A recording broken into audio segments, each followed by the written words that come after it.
وظائف کے لیے وظائف الصالحین آفیشیل کو سبسکرائب کریں۔ وظائف الصالحین آفیشیل۔ نحمده ونصلي ونسلم على رسوله الكريم اما بعد فاعوذ باللہ من الشیطان الرجیم بسم اللہ الرحمن الرحیم۔ محرم الحرام کی 13، 14، 15 3 دن کا ایک وظیفہ ہے مجرب، جو قرض آپ کی زندگی سے ختم کروا دے گا۔ آپ مقروض ہیں، ادھار دینا ہے کسی کا، تو اب ادھار دینا ہے یا لینا ہے، یہ دونوں صورتوں میں اللہ تعالیٰ آپ کو اس سے نجات دے گا۔ ابھی حیرت کی بات یہ ہے کہ آج دنیا میں بہت کم لوگ ہیں جو قرضہ دینا ہوتا ہے تو وظیفہ کرتے ہیں۔ آج کل تو قرضہ لینے والے وظیفہ کرتے ہیں، دینے والے نہیں کرتے۔ وہ تو جھوٹ بولتے ہیں، وہ تو دھوکہ دہی کر رہے ہیں، وہ تو فرعون بن کے چل رہے ہیں، انہیں تو موت کا خوف ہی نہیں ہے۔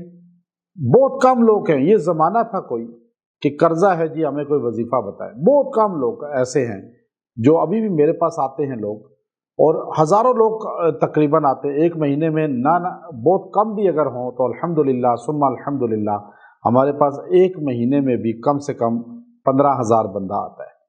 ابھی آپ یہ دیکھیے کہ 15,000 بندہ جو مجھے ملتا ہے تو وہ شاید ہی مجھے 1-2 بندے ان میں سے ہوں جو مجھے کہیں جی ہم پہ قرض ہے آپ کوئی وظیفہ دیں۔ آج لوگوں کی حالت ہی چینج ہے، قرضہ لیا بس بھول گئے، اس کے بعد اکڑتے ہیں، غائب ہو جاتے ہیں، فون نہیں اٹھاتے، اور قرضہ بھی کتنا، یہ کوئی 500,000 نہیں، لاکھوں کروڑوں اربوں روپیہ، اور پتہ ہی نہیں کہ مر گئے تو کہاں جائیں گے۔ آپ صلی اللہ علیہ وسلم نے فرمایا میرا جو امتی قرض ادا کیے بغیر مر گیا، اللہ اس کی مغفرت نہیں کرے گا، چاہے وہ شہید ہی ہو جائے، شہید کی بھی مغفرت نہیں۔ تو آپ جو پھر رہے ہیں، آج اتنے لوگ ہیں، آج قرضہ دینے والے اگر 1,00,000 بندہ ہے نا ہمارے ملک میں، تو جن لوگوں نے قرضہ لینا ہے اور لوگ قابو نہیں آ رہے وہ 1 کروڑ ہوں گے، کیونکہ قرضہ جن لوگوں نے دینا ہے آگے وہ تعداد بڑھتی اس لیے جا رہی ہے، اور وہ لوگ ظالم بنے ہوئے ہیں، اور جو قرضہ لینے والے ہیں وہ مظلوم بنے ہوئے، فقیر بن کے پھرتے ہیں۔ اور آپ علیہ السلام نے فرمایا میرا جو امتی شہید بھی ہو جائے، قرضہ نہیں دیا، مر گیا، بخشش نہیں ہوگی۔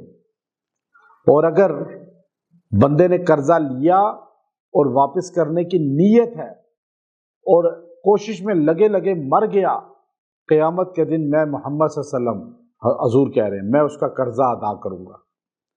آپ سوچیں، آپ نے کسی کا لین دین ہے تو دنیا کی زندگی ختم ہونے والی ہے، توبہ کریں اور اس کو واپس کرنے کی نیت کریں، کچھ معاف کرائیں، کچھ دے دیں، لیکن دیں ضرور۔ اور اگر آپ نے قرضہ لینا ہے یا دینا ہے تو یہ 3 دن عمل کریں، آپ کو اللہ تعالیٰ مقروضی سے نجات دے گا۔ آپ نیت کریں، دعا کریں، اللہ آپ کو بچت کرے گا، حفاظت کرے گا۔ اور وہ وظیفہ ہے قُلِ اللَّهُمَّ مَالِكَ الْمُلْكِ تُؤْتِي الْمُلْكَ مَن تَشَاءُ وَتَنزِعُ الْمُلْكَ مِمَّن تَشَاءُ وَتُعِزُّ مَن تَشَاءُ وَتُذِلُّ مَن تَشَاءُ بِيَدِكَ الْخَيْرُ إِنَّكَ عَلَىٰ كُلِّ شَيْءٍ قَدِيرٌ۔ یہ آیت کریمہ ہے سورہ آل عمران کے 2 رکوع میں۔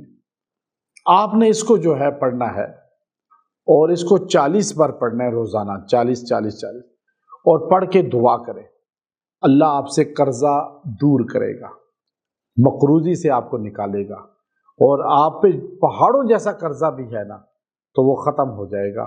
آپ اس عمل کو عورتوں کو بھی بتائیں، بچوں کو بھی بتائیں، اور جس گھر کی خواتین یہ قرضے کے لیے پڑیں گی اللہ اس گھر سے جلتی قرضہ دور کرے گا۔ وآخر دعوانا الحمدللہ رب العالمین۔